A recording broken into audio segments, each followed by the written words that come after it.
Sejam todos muito bem-vindos ao projeto Drive-In. Esse é um projeto ministrado por acadêmicos do primeiro período de jornalismo do Centro Acadêmico FAG, feito por fãs de cinema, para fãs de cinema, com foco total no período dos anos 80.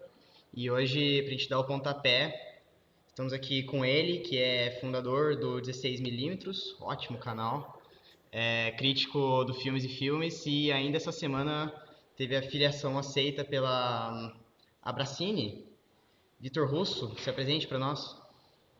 Fala, Lucas, um prazer estar aqui. É isso, acho que você já deu a carta de entrada. Além disso, estou com um curso agora também de cinema para pessoas interessadas, para críticos jovens, para críticos com mais tempo de profissão. Então, é isso, estou em vários lugares aí na internet, principalmente, que foi onde eu nasci na crítica, já faz aproximadamente uns 7 anos, mais ou menos, e agora filiado à Abracine também. Legal. Suas redes sociais, que é... As minhas redes sociais, eu tô no Instagram, no Letterboxd e no Twitter como Victor HC Russo. Além disso, 16mm, né, 16mm no YouTube. E eu escrevo como contratado para filmesefilmes.com. Legal. Então, Vitor, para a gente começar aqui, eu queria primeiro a gente colocar as cartas na mesa aqui, dar um geralzão, se tratando assim do cinema mainstream, se tratando de Hollywood, o que de mais notável nascia, crescia, se desenvolvia na década de 80? Os anos 80, eles são muito marcados por uma retomada dos estúdios, né? Os estúdios, eles meio que tinham perdido o controle no final dos anos 60. Os anos 60 eles estavam meio perdidos, é o momento em que eles param de ter aquele monopólio da produção. Vou dar uma voltadinha só para criar esse contexto, tá? Perfeito. Ali nos anos 60, então, eles vão perder muito do monopólio, que antes eles produziam os filmes, eles distribuíam os filmes, eles tinham as próprias salas de cinema, e isso deixa de ser permitido. Além disso, começa a morrer muitos donos de estúdio, dos criadores, da velha guarda e tudo mais, e é um período de muita ebulição do cinema europeu, que começa a chegar para esses jovens nos Estados Unidos e tudo mais, e com isso é a primeira geração também de cineastas que realmente faz faculdade de cinema, que se interessa por um cinema que não só o cinema ali mais fechado, hollywoodiano e tudo mais.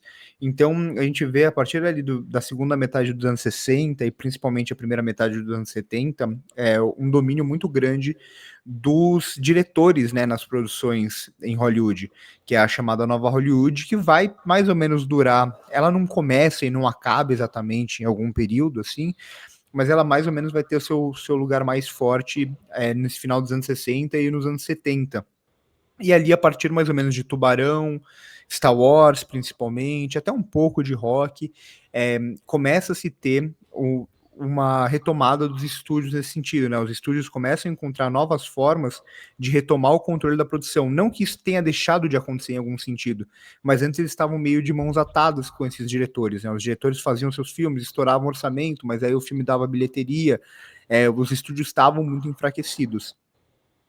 E aí é um período nos anos 70 que é um período de contracultura, de muita crítica à guerra do Vietnã, muito sexo, nudez, drogas, tudo mais. E aí, quando chega esse final dos anos 70, né, essa transição, a partir principalmente de Tubarão ali, tem essa retomada dos estúdios no sentido dos diretores não conseguirem mais fazer os seus filmes, muitos filmes começam a dar muito prejuízo, né? O caso de Touro Indomável, o caso de Comboio do Medo, é o caso Portal do Paraíso, né? Que muita gente diz que é o filme que fechou as portas do Nova Hollywood, por mais que isso não seja exatamente verdade, a gente vai passar um pouco por aqui. E a partir de então, a partir do momento que os estúdios, eles retomam esse controle, e aí também muito estimulado pelo próprio governo americano, né? Era Reagan e tudo mais, uma retomada de uma visão muito mais conservadora do cinema hollywoodiano, né? Uma visão que vai se voltar muito para o que era esse cinema pré-Nova Hollywood. Então, um cinema muito focado, a gente vai ver filmes como Flashdance, por exemplo, que a gente vai ter uma personagem que é uma personagem que é independente e tudo mais, e aí ela vai se tornar uma personagem independente daquele homem que ela começa a amar e que que tem um relacionamento super problemático. É o momento de Top Gun, né, o militarismo, então Top Gun com o Rambo a partir do segundo, principalmente, é a época dos macho movies, né, então Schwarzenegger, Stallone, entre outros. Então esse lance da testosterona mesmo, né? Não que a nova Hollywood não seja algum sentido, né? A nova Hollywood ela é muito dominada por diretores homens, basicamente, e tal. Fala muito, tem muito dessa testosterona em algum sentido, mas não no mesmo sentido que os anos 80. Os anos 80 tem essa exaltação do homem acima de tudo, né? Aquele homem que vai se assemelhar muito ao período de Código Reis, ao período aí de censura que durou durante 30 anos nos Estados Unidos, do Faroeste, por exemplo, é quase que uma renovação dessa visão. Então é um freio no que a nova Hollywood propunha e uma retomada desse cinema mais de estúdio, que eles vão também encontrar novas formas de lucrar para além apenas dos filmes, né? Então é um período que é muito marcado pela música, principalmente. Não necessariamente musicais, mas filmes que vão ter músicas marcantes. Então é um período onde se tem muito da venda de trilhas sonoras dos filmes, né? Se torna muito popular. Então, filmes como Flashdance, como Top Gun, como Dirty Dancing, entre tantos outros nesse período, são filmes que vão ter essas músicas, então vai ter a venda dos filmes, as bilheterias e tudo mais, e depois eles vão vender também muito esses CDs à parte das músicas dos filmes, e isso fica muito claro, né, como isso vai afetar esse cinema, né? Top Gun para mim é um exemplo mais claro disso, né? Tem momentos em Top Gun que o filme basicamente para ter uma música marcante e aquilo vai ser vendido de novo depois. Sim, é nesse momento, inclusive, que começa a se consolidar muitas franquias e principalmente personagens que são gigantes da cultura pop até hoje. Então é um momento em que a Hollywood ela começa a deixar um pouco de lado o cinema de autor e voltar um pouco para os estúdios para essa consolidação pop, né? A gente vê, você comentou sobre os macho movies, então acima dos personagens é muito importante para Hollywood os atores, né? O artista pop, a consolidação pop até acima dos diretores, certo? Então isso explica esse momento de consolidação dessas franquias. Total, total. É muito isso, né? Essas figuras específicas, atores específicos, que é o que a Hollywood clássica fazia, né? Então, o modelo de produção aqui não é novo. É um modelo de produção que Hollywood sempre soube fazer e que, em algum sentido, continua fazendo até hoje. Não tem uma diferença tão grande entre o cinema da década de 80, o modelo de produção, se muda algumas questões, né? Hoje em dia não se vende mais as trilhas sonoras dos filmes, mas se vendem bonecos, se vendem cartazes, se vendem... a forma de produção ela é muito parecida nesse sentido, ainda que hoje em dia a figura do ator não esteja tão forte mais como era nessa época. Mas é um modelo de produção muito parecido com o da Hollywood clássica, né?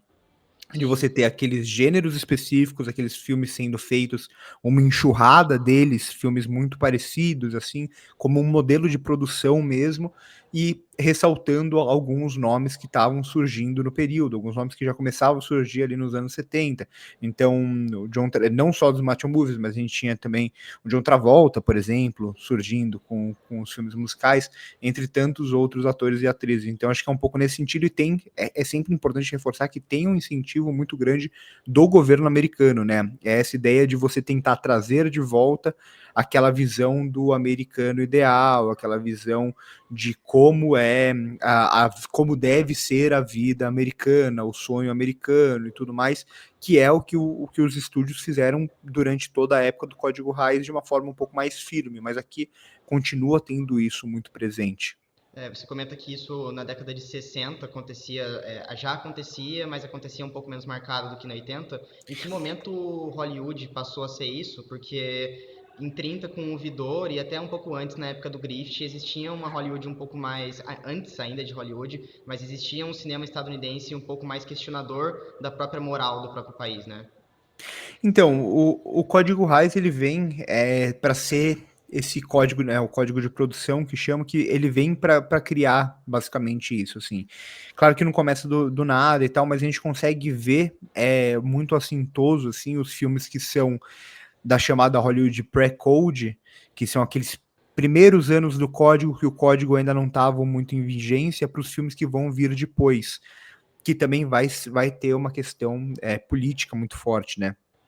Então, se a gente pega um Expresso Xangai, se a gente pega um Scarface, eram filmes que ou tinham os filmes do Lubitsch do período também, Sócios no Amor, entre outros, a gente vai ver que são filmes onde a gente tem questões muito mais liberais, não liberais no sentido de não serem conservadoras, assim, né? Então a gente vai ter, por exemplo, em Sócios no Amor, um triângulo amoroso com dois caras e uma mulher. A gente vai ter em Scarface um filme violento, visual, né, e tudo mais. Então, e isso antes também funcionava dessa forma. O código de produção ele vem justamente para criar uma censura e uma autocensura velada. Velada porque, assim, na prática ela não existia, mas na prática ela existia também. Um diretor podia simplesmente virar assim e falar, né, não vou seguir o código de produção e vou fazer meu filme. Ele podia, mas o filme dele não ia passar em lugar nenhum, não ia conseguir distribuição, não ia conseguir sala de cinema. Então é aí que os estúdios seguram muito isso, e é onde a gente vai começar a ter essa Hollywood que é a Hollywood escapista, digamos assim, né? Então, é uma Hollywood que se vende como uma Hollywood que não é política, uma Hollywood que se vende como. Claro que alguns diretores nesse período vão questionar até certo ponto algumas questões. O Lubitsch continua fazendo filme, a gente vai ver o próprio Von Sternberg vai continuar fazendo filme. Entre alguns outros diretores até conseguem, o Billy Wilder, em algum sentido, vão conseguir questionar um pouco do Código Reis, mas até certo ponto, eles não podem fazer muita coisa. O cinema noir, por exemplo, que vai aparecer muito ali na década de 40 e 50, também vai fazer muito isso, mas ainda assim tem o lance do o vilão vai ser geralmente punido no final, porque tem que ter essa moral, né? O vilão ele não pode se dar bem, entre outras coisas. Então, é esse período onde as personagens femininas começam a se transformar cada vez em personagens mais submissas em algum aspecto. É um lance em que a gente vai ter a masculinidade muito presente, sobretudo no faroeste, né? O personagem ali do John Wayne, que é o grande, né?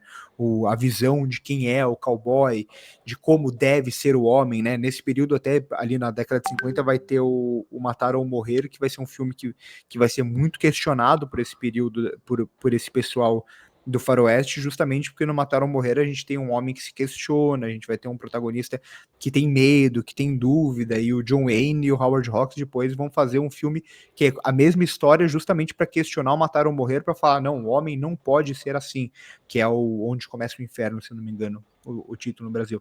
Então, vai muito nesse sentido. A gente não vai ter, por exemplo, casais interraciais, entre outras coisas. Então, assim, é uma Hollywood que vai se vender como uma Hollywood não política, mas ao mesmo tempo todo esse discurso de uma construção de como deve ser a sociedade americana a partir dessa visão política vai estar presente nos filmes, né? A partir do momento que você não vê nenhum personagem negro em evidência, assim, nenhum personagem negro importante, que se tem muito claro o que é a moral, como você deve seguir, que o homem tem que ser o cara forte, a mulher tem que ficar dentro de casa, esse tipo de coisa, a política está presente aí, né, dentro desses filmes.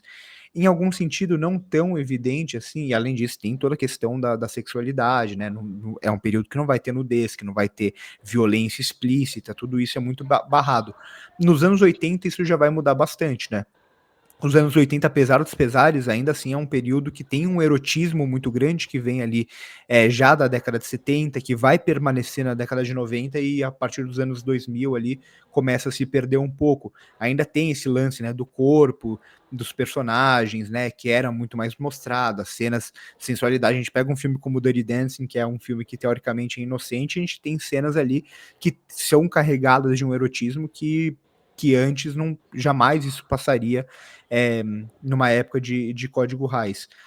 Quando eu digo que a nova Hollywood ainda tem isso, não é nesse sentido, né? A nova Hollywood ela tem o problema de só ter, basicamente, tirando Elaine May, não tem nenhuma diretora mulher em evidência, né? Então vão ser muitos filmes sobre problemas dos homens e tudo mais, mas não no mesmo sentido. Aí já é um período que vai questionar muito desses homens, vai questionar muito dessa sociedade, vai questionar muito do militarismo, entre outras coisas.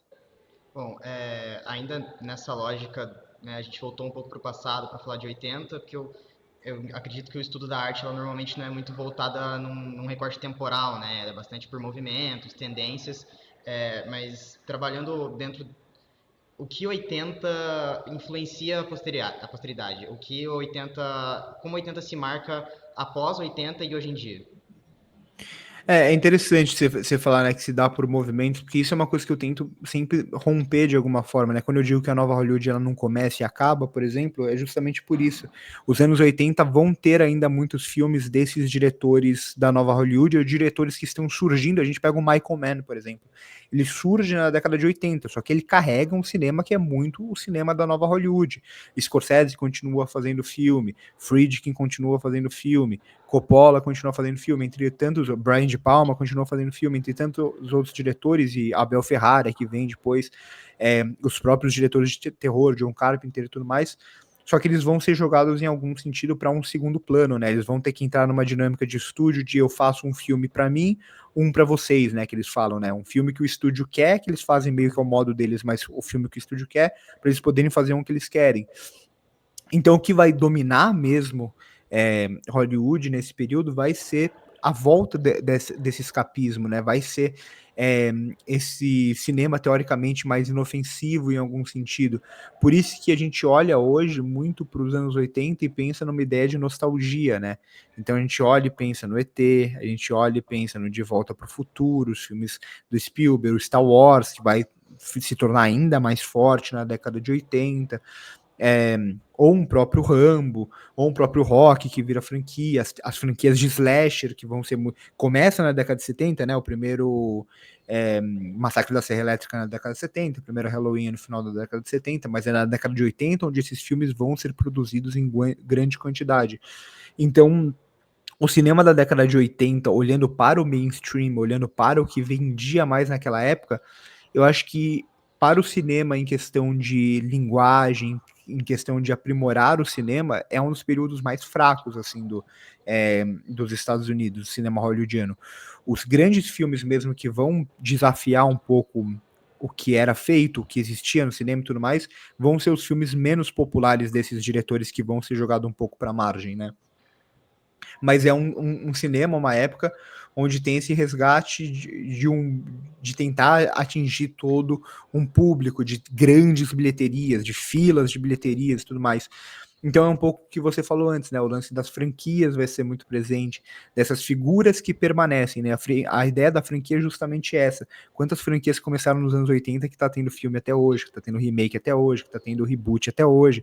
Então, ou franquias que vão continuar, ou que vão refazer para um novo público. Caça-Fantasmas, outro exemplo, que teve filme recentemente.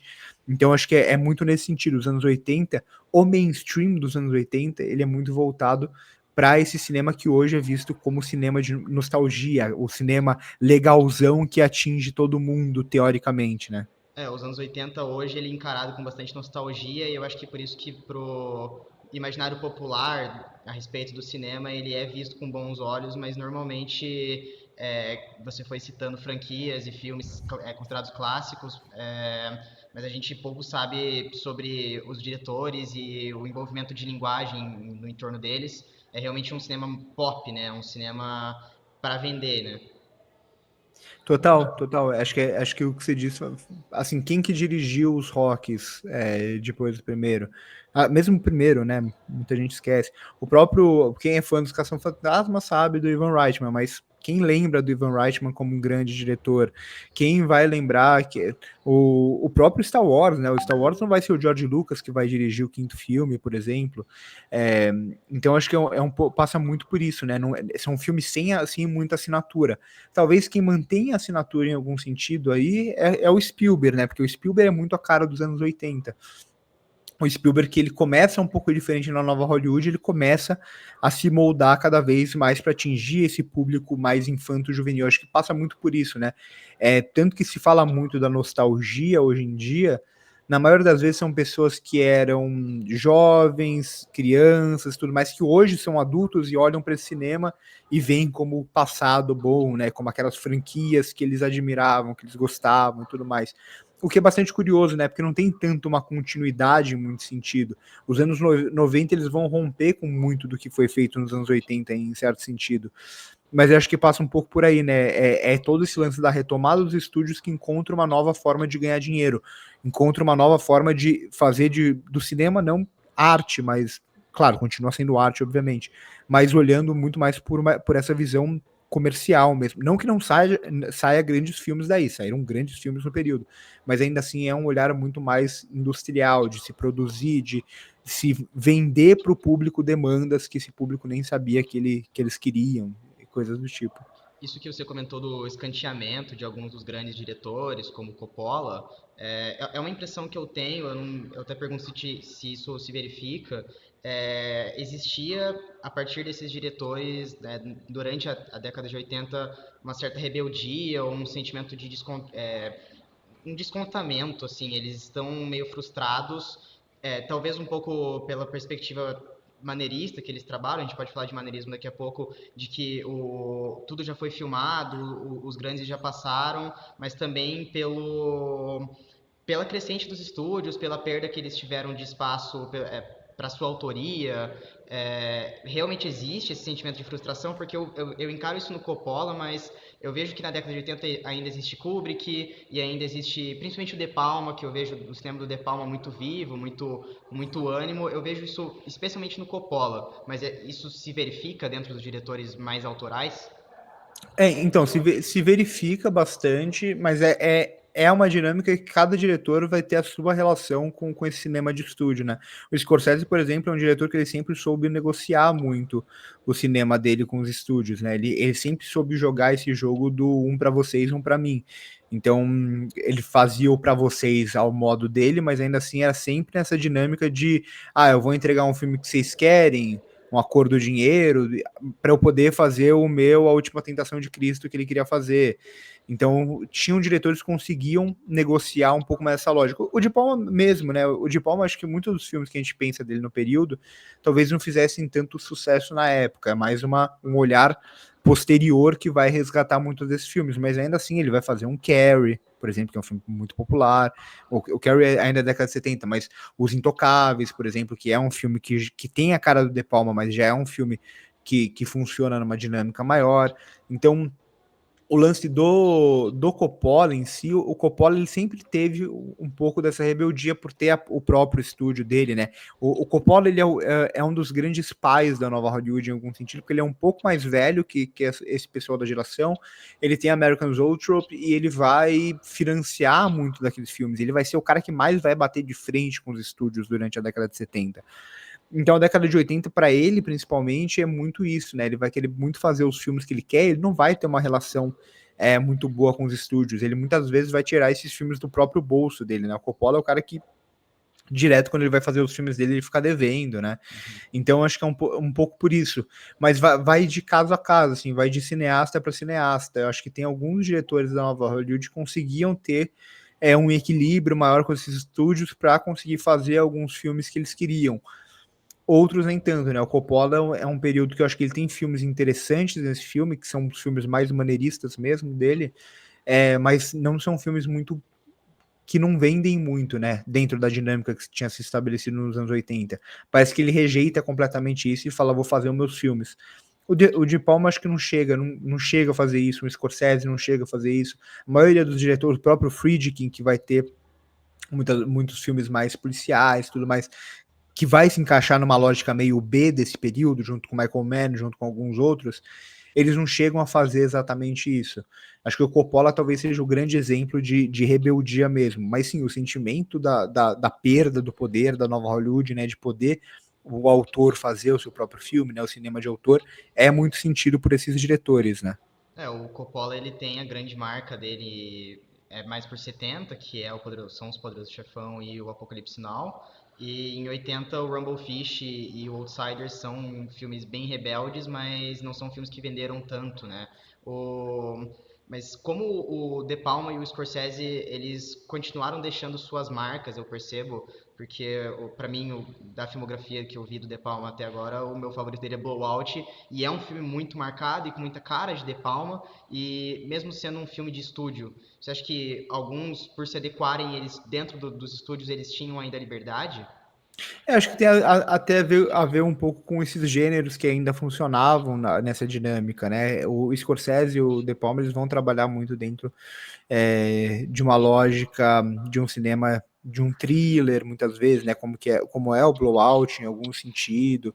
Então, acho que tem muito a ver com os filmes que funcionam para os estúdios também. É, que os estúdios conseguem vender em algum sentido. Alguns diretores vão se encaixar mais nisso, outros nem tanto. Se for do Coppola, o Coppola ele vai fazer nesse período Tucker, por exemplo, que é um grande fiasco de produção, de bilheteria. Ele vai fazer o One from the Heart, eu acho, se eu não me engano o nome, que também é um filme que muito pouco, que agora se lembra muito mais, mas no período não se olhava tanto. Então acho que é muito a questão de você conseguir se encaixar dentro da dinâmica que os estúdios queriam naquele lugar e como que você ia manter a sua própria personalidade de produção. Eles ainda tinham algum nome, né? Eles tinham força. Diferente de hoje em dia, que o Spielberg se mata para conseguir fazer o filme dele. Que o Scorsese consegue ainda, mas ele consegue com o streaming atualmente. Alguém que invista nos filmes dele. Nesse período, esses diretores eles ainda tinham nome, eles ainda tinham. Os estúdios ainda queriam fazer coisas com eles se fossem adequado para os dois, digamos assim. Então, por isso que eu acho que o De Palma consegue manter o estilo dele. O Scorsese consegue manter o estilo dele também, porque acho que são diretores inteligentes, né? O Scorsese, quando ele vai fazer um filme de estúdio, ele é um filme que vem de dentro de uma lógica de gênero da época. Aí, o começo dos anos 90 já, por exemplo, Cabo do Medo, para mim, é um exemplo perfeito disso. É um filme que o Scorsese, tem tudo de Scorsese ali, né? As escolhas dele, as escolhas maneiristas dele, né? Um dos filmes que ele vai mais destacar isso e tudo mais. Mas ainda assim é um filme que, para quem não liga para diretor, por exemplo, vai olhar e vai falar: ah, pô, que filme legal, sabe? Que suspense legal e coisas do tipo. Então acho que passa um pouco por aí. Os bons diretores, acho que eles sempre souberam, quando eles quiseram, jogar dentro dessa lógica do estúdio. Acho que isso vem desde de lá de trás, né? Quando a gente pegava um John Ford, quando a gente pegava um Billy Wilder, quando a gente pegava um Howard Hawks, eram diretores que os próprios críticos da novela vaga, eles defendiam a autoria desses diretores mesmo dentro de um sistema de estúdio. Acho que é mais ou menos um pouco isso que vai acontecer nesse período com esses diretores da nova Hollywood que continuam fazendo filmes. Sim, tanto que o De Palma posteriormente ainda começa a Missão Impossível, que torna uma grande franquia blockbuster, e você comenta do Scorsese hoje se adequando bastante aos streamings, ele consegue fazer os filmes dele, principalmente o irlandês, eu vejo bastante essa marca, e o Killers of the Flower Moon, de serem realmente filmes dentro da lógica de streamings, né, e ainda com cara de Scorsese. A gente comentou sobre maneirismo aqui. O maneirismo ele começa na década de 70, mas ele tem o boom e o auge dele na década de 80, principalmente com o De Palma. O que é o maneirismo? O maneirismo, ele não vai ser um movimento, né? Ele vai ser muito mais uma tendência em algum sentido. Eu diria que dá para até a gente encontrar algumas possibilidades maneiristas antes da década de 70 mesmo. É uma ideia de que o cinema já fez tudo, então você não vai tentar criar algo de novo, mas você vai criar algo pessoal, algo novo, baseado no que já existe, né? Então, por isso que a gente vai ver a nova Hollywood, por exemplo, vai ser um período onde eles vão trabalhar muito com gêneros clássicos do cinema. Vai ser um período onde a gente vai ter muito filme neo-noir, a gente vai ter muito filme de gangster, a gente vai ter a volta dos musicais, mas vai ser uma deformação em algum sentido. E você cita o De Palma é onde isso é mais evidente, né? De Palma pega o Hitchcock e transforma em algo assim que você assiste e você percebe como tudo é muito marcado, assim, como levanta a navalha investido para matar e como aquele sangue é filmado e tudo mais. Então acho que é um pouco por isso, né? É o exagero da forma em algum sentido, é você pegar o que já existe, você criar algo novo em cima, muitas vezes exagerando isso. O De Palma é quem mais vai exagerar, né? Como ele vai usar o split diopter, né? Que é bem marcado, né? Como ele consegue deixar dois espaços profundos dentro da mesma cena e no meio a gente vê aquilo desfocado. Então, o De Palma é quem vai fazer isso, acho que de uma forma mais evidente, mais assintosa e tudo mais. Mas acho que isso a gente já consegue ver antes e não é uma coisa restrita aos Estados Unidos, né? A gente fala que a nova Hollywood é um movimento muito maneirista, justamente por como vai lidar a partir de uma nova perspectiva com os gêneros clássicos, mas isso vai estar em todos os lugares. A gente vai pegar diretores do novo cinema alemão, como o Wim Wenders, como o Fassbinder, principalmente, são diretores extremamente maneiristas. Eu gosto de defender até que o Sergio Leone é um diretor que vai se usar muito de uma ideia maneirista com o faroeste, né? Então, o faroeste, que é aquele cinema muito de planos mais abertos, que vai mostrar muito espaço, o Sergio Leone vai pegar e vai filmar um super close do olho do personagem em um conflito e tudo mais. Então, é como ele vai desespacializar tudo aquilo a partir disso, né? A gente vai estar vendo só o olho, a gente não vai estar vendo mais nada do espaço, que é quase um anti-faroeste em algum sentido, né, quando ele faz isso. Então acho que o maneirismo ele vai muito nesse sentido, acho que ele não é um movimento, ele não é uma regra, ele não é algo pensado exatamente, é algo que vai ser muito mais debatido por teóricos posteriormente, mas vai ser uma forma de você pegar o que já existe, gêneros que já existe, formas de filmar que já existe e criar algo novo em cima, dar uma nova cara, exagerar muitas vezes. Tem um plano que é muito clássico assim do maneirismo, quando se fala de maneirismo, que é o de Paris, Texas, né? A gente está acostumado a ver o plano e contraplano, câmera filma um personagem, a câmera filma outro personagem, como se fosse uma conversa. Em Paris, Texas, por exemplo, a gente vai ver os dois personagens que vão estar se vendo ali pelo vidro e o rosto de um vai entrar no rosto do outro, né? Então, acho que passa um pouco por isso. Acho que esse é o plano que melhor define, talvez, o maneirismo. É você pegar algo que já existe, básico do cinema, como plano e contraplano, e criar algo novo em cima, ainda mais ali com uma luz meio avermelhada e tudo mais, que cria toda uma sensorialidade diferente. É uma hiperestilização, Total. mas ela é mais em forma, ou essa hiperestilização também se marca no conteúdo, se marca também em como você vai se adequar aos clichês e fazer eles também extrapolarem e serem muito marcados igual é formalmente? Em tudo, né? A gente pensa muito mais no maneirismo a partir da mise-en-scène, né? Que a gente fala, né? A partir da forma do filme e tudo mais, mas acho que isso passa um pouco por tudo. Às vezes até você pegar o que já existe e adaptar para um novo período, né? Que é o que a nova Hollywood faz muito. A nova Hollywood vai pegar até comédia dos Screwball, por exemplo, o Bogdanovich vai pegar, que é aquela comédia da década de 30, comédia rápida e tudo mais, e vai criar algo novo a partir daí, né, com personagens femininas até diferente e tal.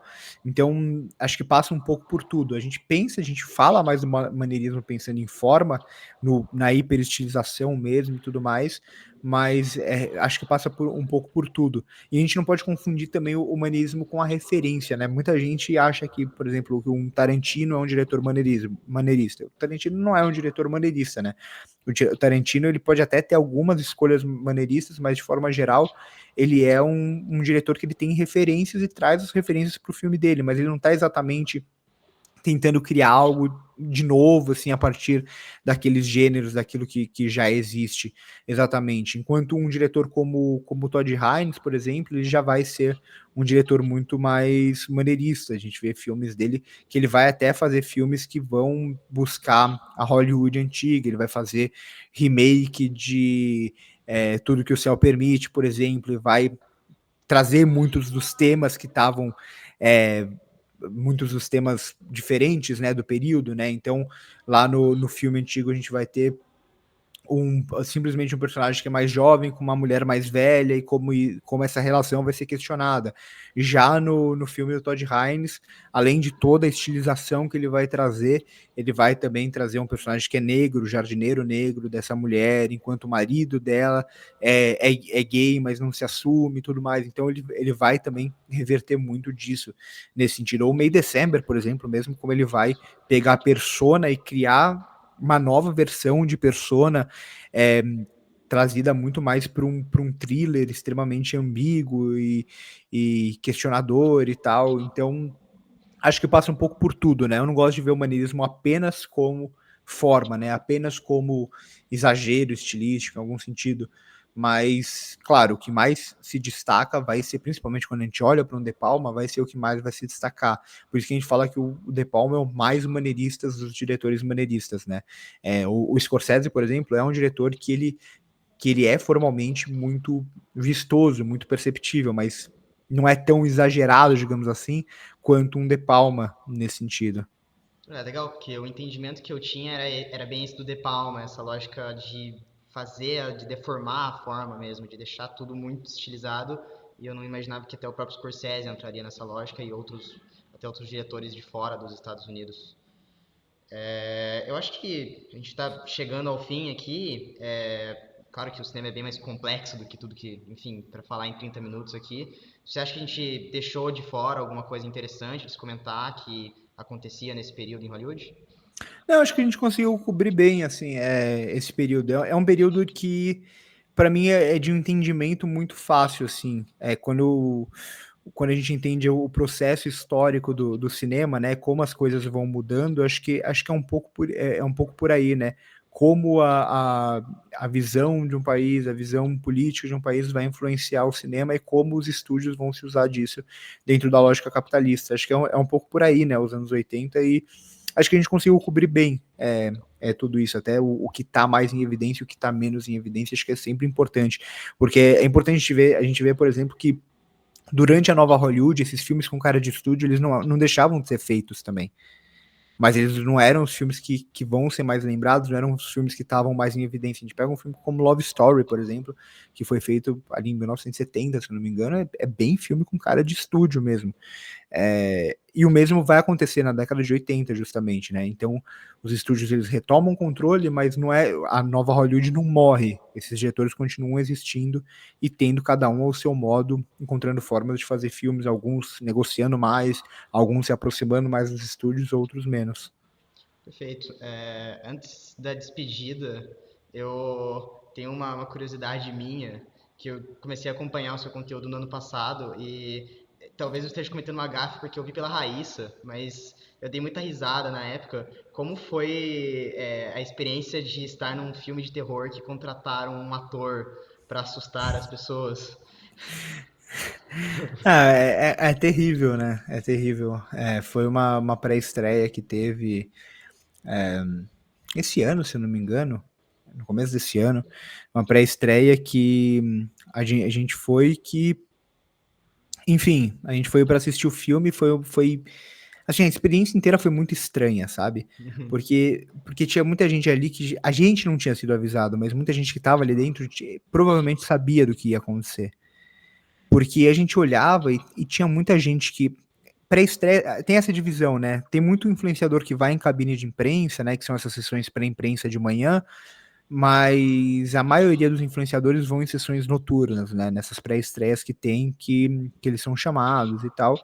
E eu geralmente vou em cabine de imprensa, mas às vezes eu vou em pré-estreia também. Aí eu e a Raíssa, a gente foi nessa pré-estreia, e aí aconteceu isso, né? A gente tava assistindo o filme e era muito estranho, porque a gente via direto, assim, sempre que parecia que ia ter um susto, a gente via as pessoas levantando o celular para filmar a tela.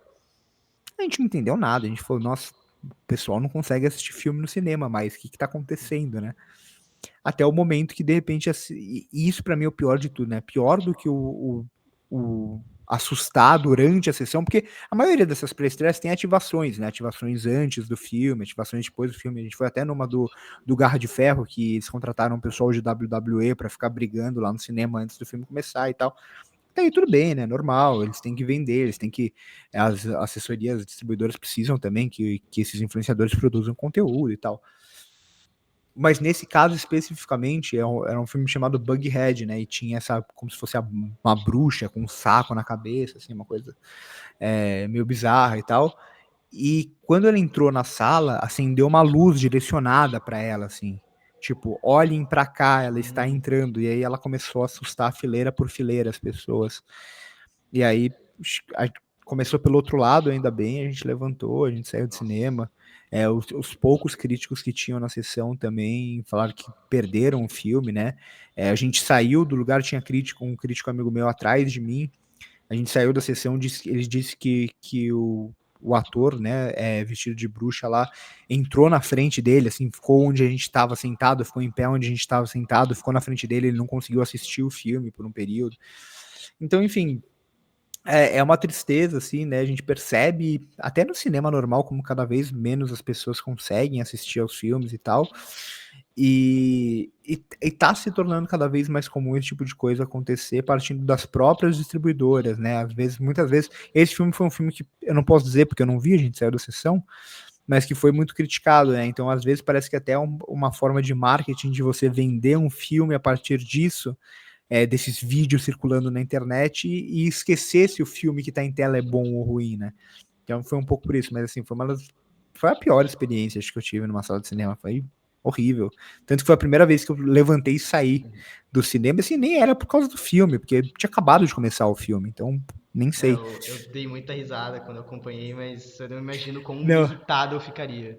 é engraçado, porque tem muita gente que não sabe, né? Muita gente que não sabe de acompanhar só pelas redes sociais e tal.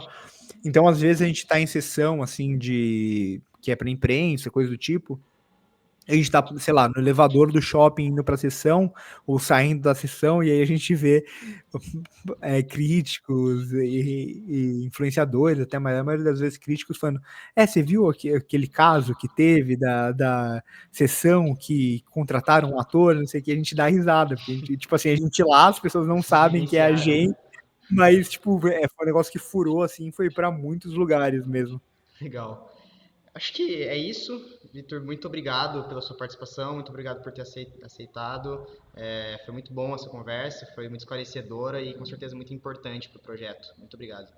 Não, eu agradeço, fico muito feliz de poder participar e é isso, né? Sempre que puder falar de temas assim que eu gosto, eu fico muito feliz. Perfeito, muito obrigado.